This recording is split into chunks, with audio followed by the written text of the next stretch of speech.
मंत्रिमंडळात त्यांना संधी दिली आहे त्याबद्दल पहिलं सांगा। खरं म्हणजे सगळ्यात आजचा दिवस आमच्यासाठी ऐतिहासिक आणि आनंदाचा आहे, कारण आज देशाचे आणि एनडीएचे संसदीय दलाचे नेते आणि आदरणीय प्रधानमंत्री नरेंद्र मोदीजी पुन्हा तिसऱ्यांदा या ठिकाणी प्रधानमंत्री पदाची शपथ घेत आहेत, याचा आनंद सगळ्यात आम्हाला जास्त आहे। आणि त्यांच्या मंत्रिमंडळामध्ये शिवसेना पक्षाच्या वतीने आज प्रतापराव जाधव यांना संधी मिळालेली आहे। एक ज्येष्ठ शिवसैनिक, ज्येष्ठ कार्यकर्ता, 4 वेळा खासदारकी, 3 वेळा आमदारकी, मंत्री महाराष्ट्रामध्ये, असं एक बाळासाहेबांचा एक शिवसैनिक, त्याला आज आम्ही संधी दिलेली आहे आणि मराठवाडा विदर्भामध्ये या संधीचं ते सोनं करतील अशी अपेक्षा आहे।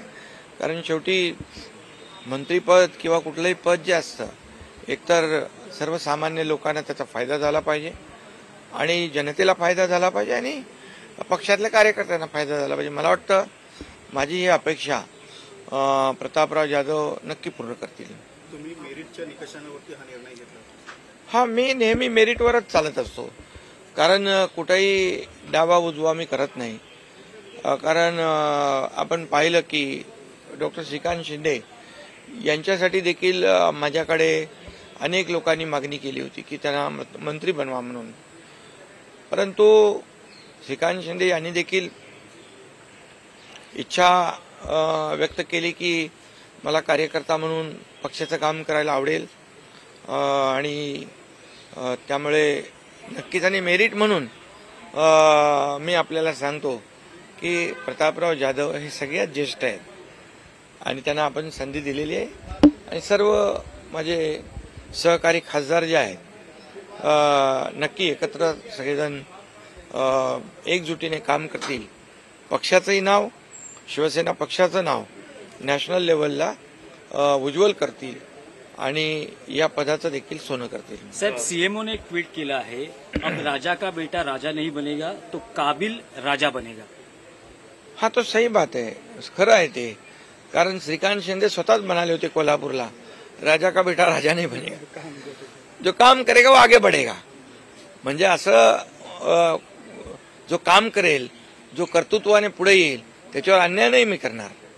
त्यामुळे आता जे काही ज्येष्ठता आहे, मेरिट आहे, हे मेरिट बघून आपण निर्णय घेतलेला आहे।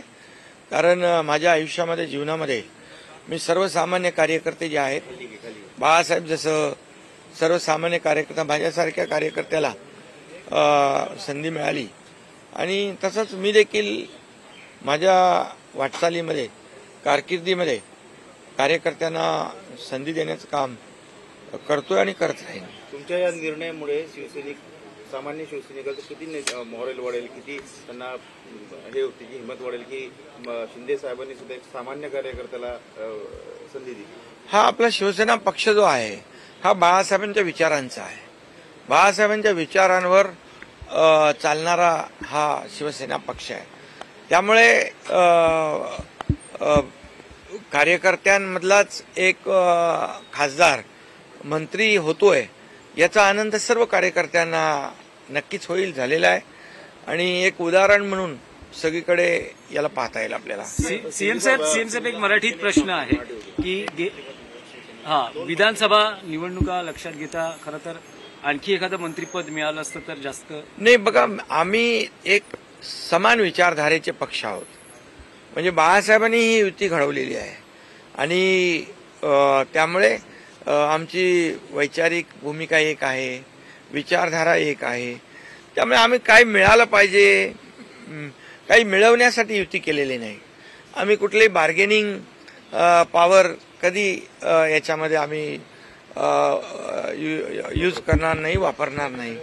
कारण शेवटी आजच्या परिस्थितीमध्ये जे सरकार स्थापन होत आहे यामध्ये आम्हाला सगळ्यात जास्त आनंद जो आहे तो मोदीजी पुन्हा प्रधानमंत्री बनतात याचा आहे। कारण मोदी हटाओ, मोदी हटाओ, मोदी हटाओ हे नारे देणारे लोक आणि या ठिकाणी मोदी द्वेषाने पछाडलेले लोक सगळे एकत्र आले होते. एकीकडे मोदी द्वेष होता, एकीकडे मोदींच्याबद्दल एक आकस असूया होती आणि दुसरीकडे मोदीजी विकासाचा अजेंडा घेऊन चालले होते आणि या देशाला आपण काय देणार अशा प्रकारचा अजेंडा घेऊन मोदीजी चालले होते. हा फरक होता आणि म्हणून सगळ्यांनी या ठिकाणी ठरवलं की आणि जनता देशातली मोदीजींच्या पाठीशी उभी राहिली आणि त्यांचं जे काय स्वप्न होतं ते स्वप्न भंग झालं आणि मोदीजी पुन्हा प्रधानमंत्री तिसऱ्यांदा झाले. याचा आनंद आम्हाला जास्त. सीएम साहेब मात्र विरोधी पक्ष टीका करते की हे सरकार अल्पकाळ असेल, मध्यावधी निवडणुका लवकरच नितीश कुमार असेल किंवा चंद्रबाबू नायडू असेल हे वेगळी भूमिका घेऊ शकतात, त्यामुळे अल्पकाळाचं सरकार आहे. हे मुंगेरीलाल के हसीन सपने आहेत. खरं म्हणजे आपलं महाराष्ट्रातलं सरकार जेव्हा स्थापन झालं त्यावेळी असंच म्हणत होते सरकार पडणार, आज उद्या पडणार, 1 महिन्याने पडणार. सरकार पडलं का? मुख्यमंत्री मी तसाच कायम आहे. नंतर मग परत मुख्यमंत्री बदलणार हे त्यांचं जे काही मनातला जो काही एक द्वेष आहे सरकारच्या बद्दल, मोदीजींच्या बद्दल हा व्यक्त होतोय. पण जेव्हा जेव्हा मोदीजींच्या विरोधामध्ये लोकांनी टीका केली विपक्षांनी त्यावेळेस जनतेने साथ दिलेली आहे. त्यामुळे सरकार जे आहे मजबूत आहे, अधिक मजबूत होत जाईल आणि या 5 वर्षात 10 वर्षात जे काम केलं, जे 50-60 वर्षामध्ये काँग्रेसने केलं नव्हतं, आता मिळालेली 5 वर्षांनी आज मोदीजीने 100 दिवसाचा ॲक्शन प्लॅन तयार केलाय. ताबडतोब या जनतेला, या देशाला काय मिळेल आणि नक्की त्यामध्ये अनेक विकासाची कामं येतील. हा देश पुन्हा विकसित पुढे जाईल आणि देश महासत्तेकडे वाटचाल करेल. अर्थव्यवस्था जी काही 3ऱ्या क्रमांकावर आणण्याचा उद्देश आहे तो सफल होईल आणि आमच्या महाराष्ट्राला देखील खूप सहकार्य विकासाच्या बद्दल मिळेल. सीएम साहेब, गेल्या वेळेस शिवसेनेचे 18 खासदार होते, त्यावेळेस अवजड उद्योगमंत्रीपद आलं होतं. गेल्या अनेक वर्षांपासूनची परंपरा आहे की शिवसेनेच्या वाट्याला अवजड उद्योगमंत्रीपद येतं. यावेळेस ही परंपरा खंडित व्हावी असं वाटतं का? आता बघा, जो निर्णय एनडीए घेईल, मगाशीच मी सांगितलं, आम्ही कुठलंही बार्गेनिंग करत नाही आणि आम्ही बार्गेनिंग करण्यासाठी युती केलेली नाही. ही विचारांची युती आहे. प्रधानमंत्री तीसरी बार लगातार प्रधानमंत्री पद की शपथ लेंगे. नेहरू जी के बाद नए जनरेशन के लिए एक ऐतिहासिक क्षण होगा. आप उनके पार्टनर हैं, पुरानी सहयोगी है, कितनी खुशी है, क्या कहेंगे? बिल्कुल, हमें आज बहुत ही खुशी है. एक आज का हिस्टोरिकल डे है, ऐतिहासिक दिन है, क्योंकि नरेंद्र मोदी जी तीसरी बार लगातार प्रधानमंत्री पद की शपथ ले रहे हैं. ये एनडीए को और हमारे शिवसेना का बहुत ही समाधान, आनंद की बात है, क्योंकि हमारी विचारधारा एक है. बाला साहब ठाकरे जी के विचार वाली ये शिवसेना है. जो गठबंधन शिवसेना और भाजपा का हुआ है, पुराना गठबंधन है और इसलिए हमें खुशी है कि आज मोदी जी शपथ ले रहे और निश्चित रूप से ये अगला 5 साल जो है, पिछले 10 साल में कितने काम किए, कितने निर्णय लिए जो कांग्रेस ने 50-60 सालों में नहीं लिए थे. अगले 5 साल में बहुत काम होंगे. अभी तो उन्होंने तुरंत 100 दिनों का एक्शन प्लान तैयार किया है. ये देश को कैसे आगे बढ़ाया जाए, ये देश को विकास की ओर कैसे ले जाए, देश को महासत्ता की ओर कैसे ले जाए और हमारी अर्थव्यवस्था दुनिया में 3रे नंबर पर कैसे लाया जाए, ऐसी कोशिश है. और निश्चित रूप से हम मोदी जी के साथ एकदम पूरे ताकत से. सर, अटकलें ये लगाई जा रही थी कि श्रीकांत शिंदे जी का नाम आएगा कैबिनेट की लिस्ट में, पर उनका नाम नहीं आया. क्या वजह रही? कहीं ना कहीं बाला साहब की तरह एक हमने स्टेट में देखा था आदित्य ठाकरे को जब जीते थे पहली बार और उनको कैबिनेट दे दिया गया था. कहीं ना कहीं एक एग्जाम्पल सेट करने की कोशिश की जा रही है आपकी तरफ से. नहीं, देखिए, ऐसा कोई एग्जाम्पल वगैरह नहीं.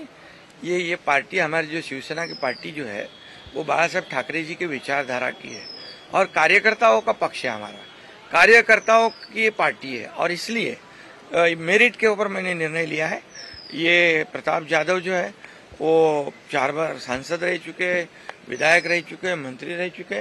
ये पुराने शिवसेना कार्यकर्ता है, जमीन से जुड़े हुए नेता है और मुझे अपेक्षा है कि विदर्भ मराठवाड़ा में शिवसेना पार्टी को बढ़ाएंगे और जनता को उनके इस पद का, इस मंत्री पद का फायदा होगा और निश्चित रूप से वो एक अनुभवी नहीं, है। इसके पहले और इसलिए देखिए श्रीकांत शिंदे को वो भी तीसरी बार चुनकर आया है, वो भी नया नहीं है, वो भी तीसरी बार चुनकर आया है। उसके श्रीकांत को मंत्री बनाने की भी मांग कई लोगों ने मेरे पास की, लेकिन मैंने पहले ही कहा है कि ये कार्यकर्ताओं की पार्टी है और कार्यकर्ता आगे जाएगा।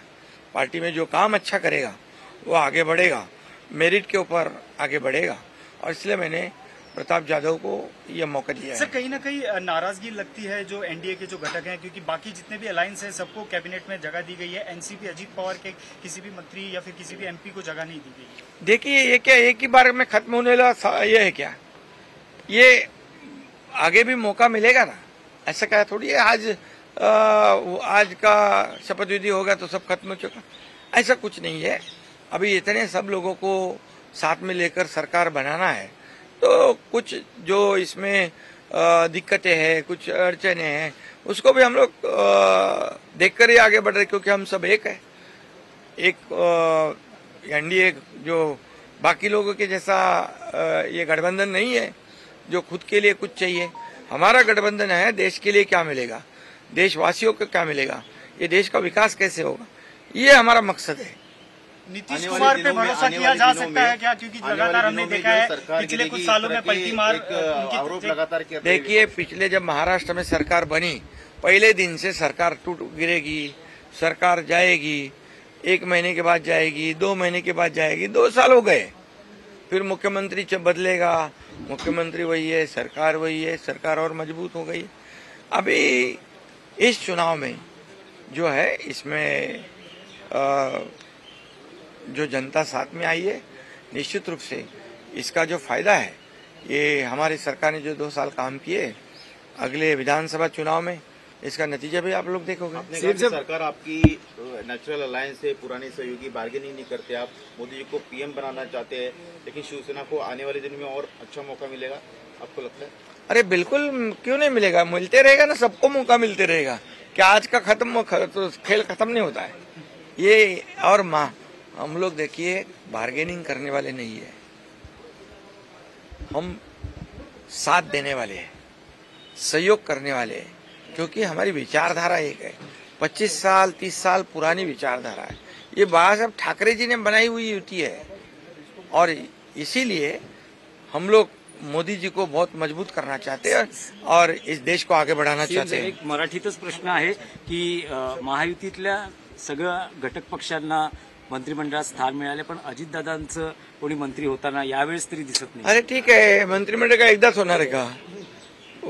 पुन्हा होईल आणि त्याच्यामध्ये सगळ्यांना संधी मिळेल, काय अडचण नाही। केवल कि आप महाराष्ट्र को 6 मंत्रिपद मोदी जी ने दी है पहले ही चरण में, आगे और भी मिलेंगे।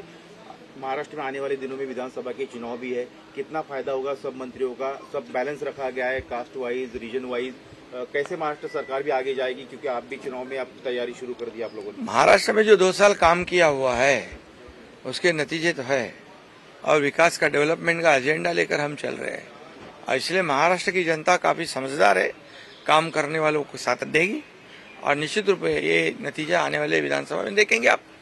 Thank you.